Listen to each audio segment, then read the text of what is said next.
Professeur Didier Raoult, au vu des dernières données, où pensez-vous que nous en sommes sur le plan de l'épidémie et que pensez-vous donc du confinement, du déconfinement qui se rapproche? Écoutez, on suit avec énormément de tests l'épidémie.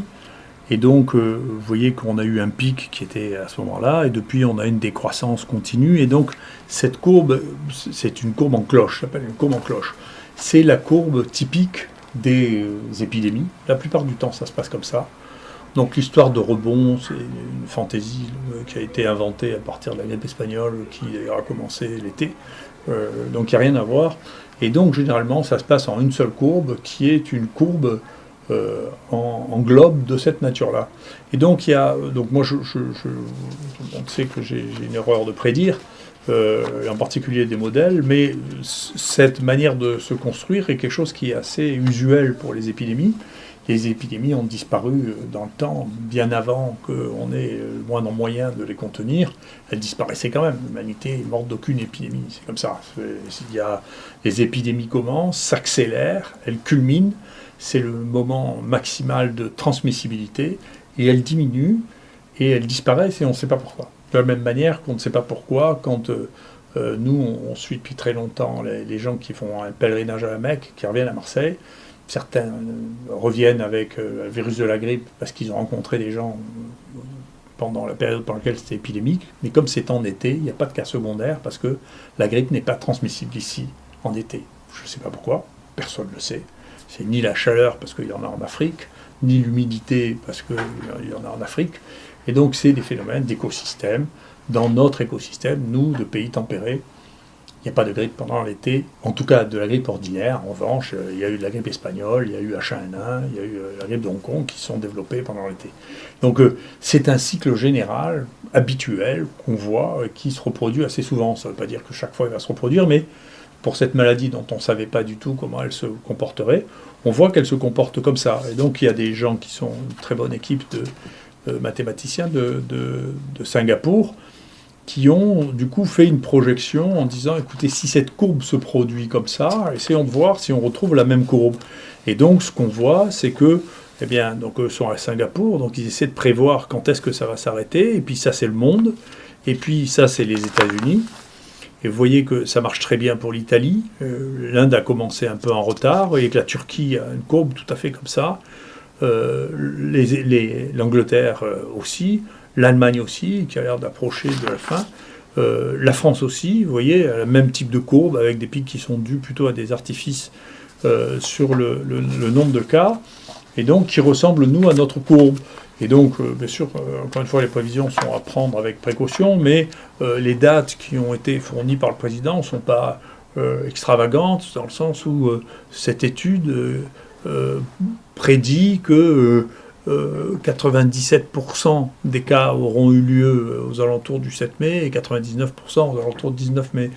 Donc on est dans la marge de, effectivement, le moment où on devrait pouvoir faire du déconfinement et organiser, d'isoler seulement les gens positifs, sachant qu'il est vraisemblable qu'à ce moment-là, la transmissibilité du virus sera devenue beaucoup plus faible. Voilà, ça c'est des données réelles, encore une fois, hein, c'est pas des fantasmes sur la maladie. Hein. Donc le rebond, je ne sais pas d'où ça sort. Ça, le fait qu'il faut 70% d'une population immunisée pour la contrôler non plus, c'est des chiffres entièrement virtuels. C'est pas comme ça que ça se passe. En revanche, ce que je vous donne là, c'est juste des données d'observation et des observations que vous pouvez avoir sur à peu près toutes les épisodes épidémiques. C'est comme ça. Vous savez, ça existait le temps de la variole, le temps de la rougeole. Il y avait des épidémies, puis ça arrêtait. L'épidémie s'arrêtait. C'est comme ça pour des raisons qu'on connaît très mal. Peut-être que l'avenir nous permettra de mieux comprendre les relations entre l'écosystème et la transmissibilité des maladies infectieuses. Pouvez-vous nous faire le point quant au traitement proposé pour guérir les patients atteints par le coronavirus? Alors, ce qui est très important dans le traitement, et qu'on commence à comprendre, et on commence à comprendre pourquoi il y a des embranchements qui ont été choisis qui n'étaient pas raisonnables, c'est qu'il y a plusieurs phases dans la maladie. Maintenant, on la connaît bien, cette maladie. Surtout nous, il faut reconnaître que, là, vous savez, il y a quelques chiffres que l'on a là. Il y a 25 000 personnes qui sont venues se faire détecter ici, dont 16 000 qui étaient symptomatiques, 1000 personnels hospitaliers. Les taux de positivité ont culminé jusqu'à 22%. Actuellement, on voit bien que ça diminue parce qu'il n'y a plus que 5-6% de positifs. On a fait maintenant plus de 6000 sérologies. Je vais vous en donner les résultats qui expliqueront pour ce qu'on pense pour les patients. On a testé aussi les personnels exposés. On n'a que 3% de personnes qui étaient exposées ici à l'IHU qui ont des anticorps. Donc la protection et les mesures qui ont été prises ici pour ne pas être contaminés sont très bonnes parce que c'est l'équivalent de ce qui se passe dans la population générale. Donc les gens qui ont travaillé ici avec nous n'ont pas été plus exposés. On a suivi à peu près 4000 patients ici infectés. C'est ce qui en fait encore une fois une des plus grosses séries mondiales, hein, peut-être la plus grosse. 3300 ont été suivis en hôpital de jour et 630 ont été hospitalisés. Avec ça, Bernard Scola a fait un travail exceptionnel pour isoler le maximum de virus. Donc il a ensemencé 4000 prélèvements pour isoler les virus. Il y a déjà 1500 souches qui sont établies, 1300 qui sont en cours de culture. Nos amis radiologues, le service du professeur Jacquier, s'est lancé d'une manière très très très rapide dans la pratique des scanners à basse dose qui sont meilleurs que les radios du thorax et qui n'ont pas l'irradiation des scanners traditionnels. Il y en a près de 2000 qui ont été réalisés. On trouve, c'était très important parce qu'on trouve des lésions pulmonaires chez les gens qui apparemment ne sont pas symptomatiques. Donc dans cette période où on a le virus et on dit vous n'êtes pas symptomatique, si vous faites des scans low dose, on trouve dans plus de la moitié des cas qu'il y a des lésions pulmonaires. Les Chinois avaient trouvé ça, nous on l'a confirmé. Et puis bien sûr, sur le plan de l'électrocardiogramme, je vous parlerai du risque de l'hydroxychloroquine, mais on a fait 7500 électrocardiogrammes ici qui ont été regardés et validés par nos amis du service du professeur de Haro, qui est un professeur de cardiologie, spécialiste du rythme cardiaque.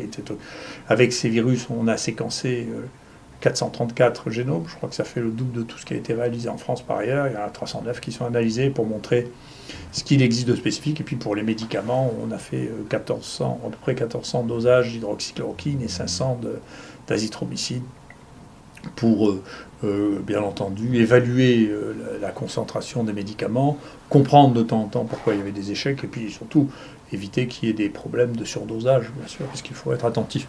Donc ça nous amène à maintenant réfléchir sur le traitement. Maintenant qu'on sait ça, et en particulier nous, cette expérience considérable que nous avons avec une base de données de 3500 personnes. Il y a plusieurs stades à la maladie. Il y a une première période que nous, on a l'habitude d'appeler la période d'incubation, qui est entre le moment où le patient est en contact, attrape le virus, et le moment où il est symptomatique. Dans cette période-là, la seule chose qui est, c'est le virus. Et on l'a vu, y compris, les gens parfois ne se rendent même pas compte qu'ils ont le virus. Parfois, quand on les réinterroge, en particulier les jeunes, ils disent « Ah oui, mais quand même, j'ai eu un moment, si on leur pose la question, où je ne sentais plus les odeurs. » Et ça, c'est un très bon signe, parce que parfois, c'est le seul signe chez les jeunes, qu'ils ne sentent plus les odeurs. Mais si on fait des scanners, à ce moment-là, on risque de trouver des lésions. Donc ça, c'est la première période. Et puis ensuite, il y a la période clinique, dans laquelle les gens sont malades, tous ont de la fièvre, c'est les manifestations les plus habituelles. Là encore, c'est le virus qui est la cible, à ce stade-là. Mais il faut les traiter relativement tôt. On savait ça pour la grippe, par exemple. On sait que le Tamiflu, ça marche pendant le premier et deuxième jour de grippe, puis ensuite, ça ne marche plus. Donc, on sait ça. On sait que pour les infections virales, c'est au début qu'il faut traiter, parce qu'ensuite, la réponse que nous avons contre les virus peut être tellement forte que la question n'est plus le virus, mais la réponse. Et au fur et à mesure que les choses se dégradent, eh bien, il n'y a plus de corrélation entre le nombre de virus, ce que nous on appelle la charge virale, et la sévérité. Et au contraire, à la fin, il n'y a plus de virus. Dans les gens qui sont près de mourir ou qui sont en réanimation, il y a très peu ou plus de virus. Donc il y a une vraie évolution de la maladie, qui est d'abord une maladie virale, ensuite qui devient une maladie où il y a à la fois les virus et la réponse immunitaire, et ensuite c'est plus que la réponse immunitaire qui est un problème. Et puis ultérieurement, même quand ils sont guéris, on a l'impression qu'ils sont guéris, et là, il y a un autre risque encore, qui est celui de fibrose pulmonaire plus tardive, qui fait que les poumons ne marchent plus du tout, alors que on pensait les patients guéris. Et donc, à chaque phase correspond une phase thérapeutique. Donc, pour pouvoir traiter les gens au début, moi je crois, j'ai toujours dit qu'il fallait traiter les gens au début, les détecter, les traiter. Il faut donner des médicaments qui ont une efficacité antivirale et qui ne soient pas toxiques, parce que il y a beaucoup de gens qui sont infectés, et la proportion de ceux qui meurent est très faible. Donc il y aura une mortalité à la fin qui sera de 1 ou 2%, si on prend toute la population des gens malades. Et donc on ne peut pas donner des médicaments toxiques dans une population qui a un risque. Le risque est trop important par rapport aux bénéfices attendus. C'est une des raisons pour lesquelles, d'ailleurs, des médicaments comme le Redemsivir ne peuvent pas être prescrits pour ça, parce que leur toxicité est trop grande. On voit l'étude qui a très vite disparu du site de l'OMS, mais l'étude qui a été prise dans le New England montre que la toxicité, ou les études qu'on connaissait, parce qu'il y a quand même eu des essais avec la Redemsivir contre Ebola, qui ne marchaient pas d'ailleurs, qui montraient bien la toxicité. Donc la toxicité fait qu'on ne peut pas donner ça à une maladie qui au début est bénigne. Donc il n'y a pas de place pour ça. On peut donner des médicaments qui sont anodins par ailleurs. Donc c'est la raison pour laquelle les Chinois aussi, quand ils ont commencé à voir... Écoutez, il y a la première étude qui a été publiée de toutes sur la sensibilité du virus, et les Chinois disaient, il y a d'un côté il y a la chloroquine, de l'autre côté la Redemsivir, on va prendre la chloroquine parce que c'est pas toxique, c'est pas cher et que c'est disponible. Ce qui était un choix qui était raisonnable si on pensait qu'il fallait traiter les gens au début. D'accord ?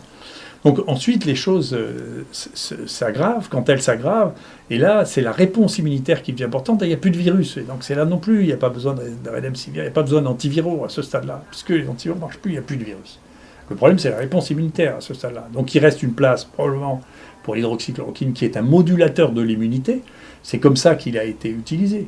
Donc pour revenir sur l'utilisation de l'hydroxychloroquine, la chloroquine, c'est des médicaments incroyablement utilisés. Je ne sais même pas comment les médias ont pu devenir fous autour de cette histoire. C'est une vraie folie déconnectée de la réalité. C'est des malades. Il suffisait de s'adresser à n'importe quel médecin pour savoir que le Plaquenil est anodin et qu'on donne ça aux gens. Il s'est vendu en 2019, avant la crise, 1,2 million de boîtes de Plaquenil, ce qui veut dire 36 millions de comprimés de Plaquenil. Personne ne parlait d'accident cardiaque ni de rien, d'où 36 millions. Et d'un coup, il y a des gens qui découvrent que c'est un produit toxique, que c'est épouvantable. Mais c'est complètement délirant. C'est la Bible de médecine. Pour les gens modernes, c'est sur Internet et c'est up-to-date qu'on a sur un abonnement, donc auquel il y a plus grands spécialistes mondiaux. Si vous regardez un torsade de pointe, c'est même pas mentionné les antimalariques. Donc c'est bien possible qu'il y en ait eu quelques-unes. Cela étant, ça représente une importance médicale telle que c'était même pas dans les livres. Et d'un coup, ça devient un truc qui arrive tous les jours. Donc les gens sont devenus fous. Après, tous les arrêts cardiaques, il y a une étude qui vient de montrer 900 000 personnes, les arthrites rhumatoïdes, traitées par le Plaquenil, comparé à un groupe témoin de 350 000 personnes, il n'y a aucun accident cardiaque connu. Donc tout ça, c'est disponible pour les gens qui regardent un peu les données, la littérature, les encyclopédies. Donc comment cette folie-là a pris le monde est quelque chose qui est mystérieux. C'est très étonnant. Toujours est-il que la chloroquine ou l'hydroxychloroquine, il faut faire attention là aussi. Si on en prend à des doses suffisantes, on peut se suicider. Mais c'est pas parce qu'il y a des gens qui donnent des doses extravagantes de ce médicament que le médicament qui a été prescrit depuis des années à des gens qui avaient des polyarthrites rhumatoïdes ou un lupus, c'est un médicament qui brutalement a tourné en 2020 et est devenu un médicament toxique. Tout ça n'est pas sérieux. Ça n'est pas raisonnable. Voilà. Donc, il faut revenir à la raison, c'est un médicament qu'on peut utiliser à condition d'en respecter les doses. Quant à l'azithromycine, c'est le médicament qui a été le plus prescrit dans toutes les infections respiratoires, y compris celles qui sont virales d'ailleurs, parce qu'il y a souvent des surinfections bactériennes, mais il se trouve que, par chance, ce médicament est particulièrement efficace en association avec l'hydroxychloroquine.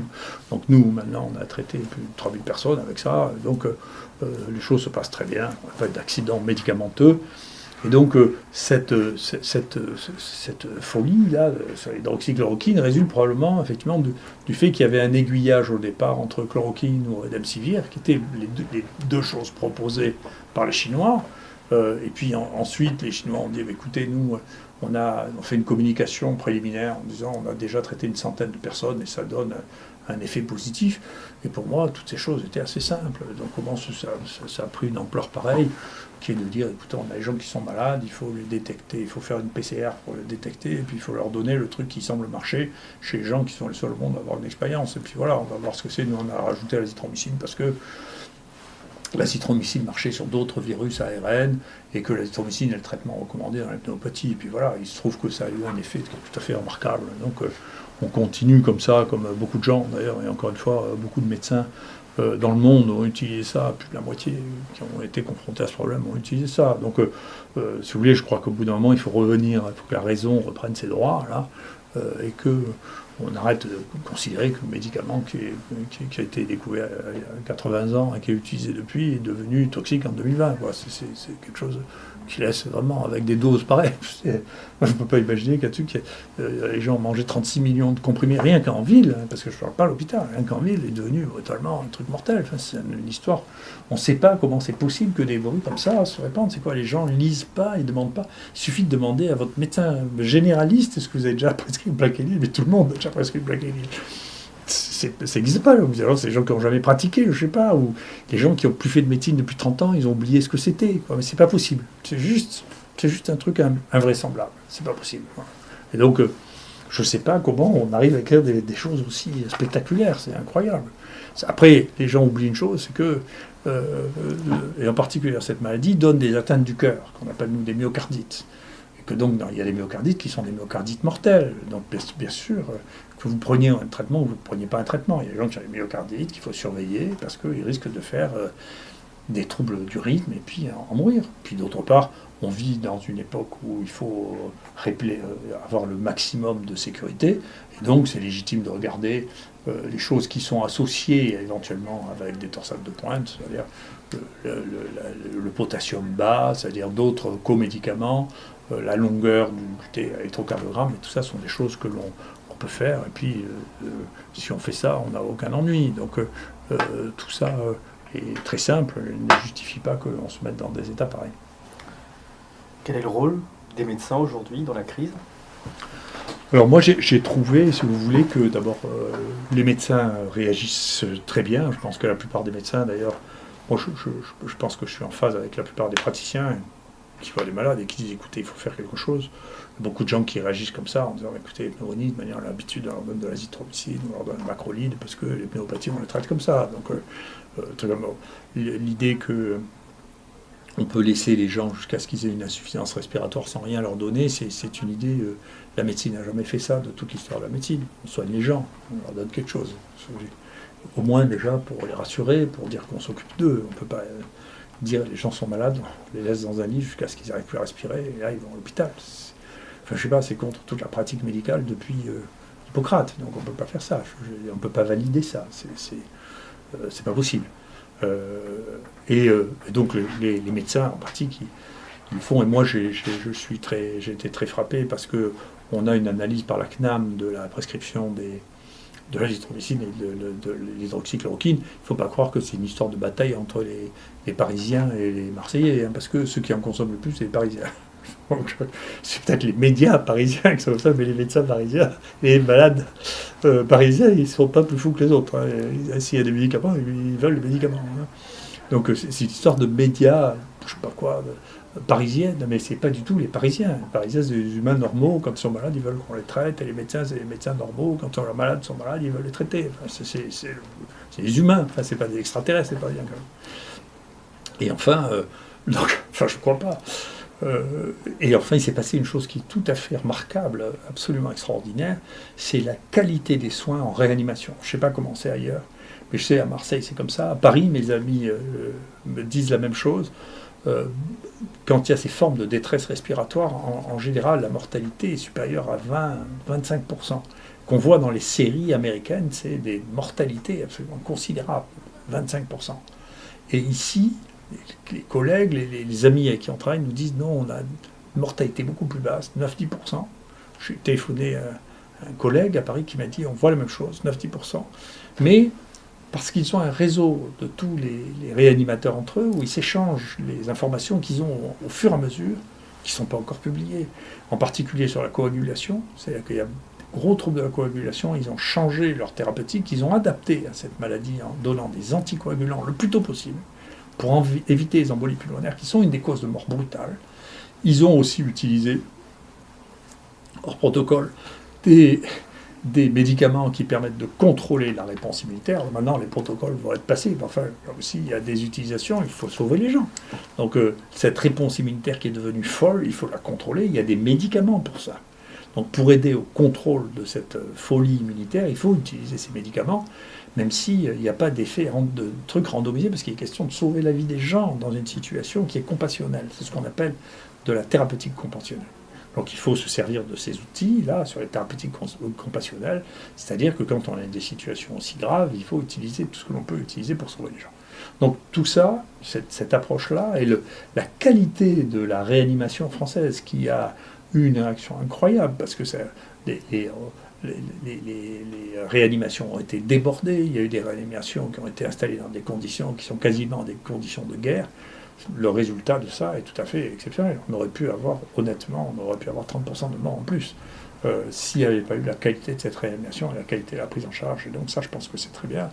Et que beaucoup de gens ont été sauvés parce que la qualité de la réanimation, quand on était à ce stade-là, a été extraordinaire, qui n'était plus un stade virologique. Voilà. Et puis enfin, la dernière phase, après la réanimation, qu'est-ce qu'on va faire de ça? Il y a des vraies questions à organiser et à réfléchir pour savoir comment détecter avec nos collègues spécialistes, cette fois-là, de pneumologie. C'est plus nous qui avons les gens qui s'occupent des infections qui vont s'occuper de ça. Comment on détecte les fibroses pulmonaires qui vont arriver plutôt dans les gens qui ont eu cette rage épouvantable inflammatoire dans les réanimations, peut-être dans d'autres, qu'il faudra probablement surveiller, qui posent une véritable question à l'avenir. Merci.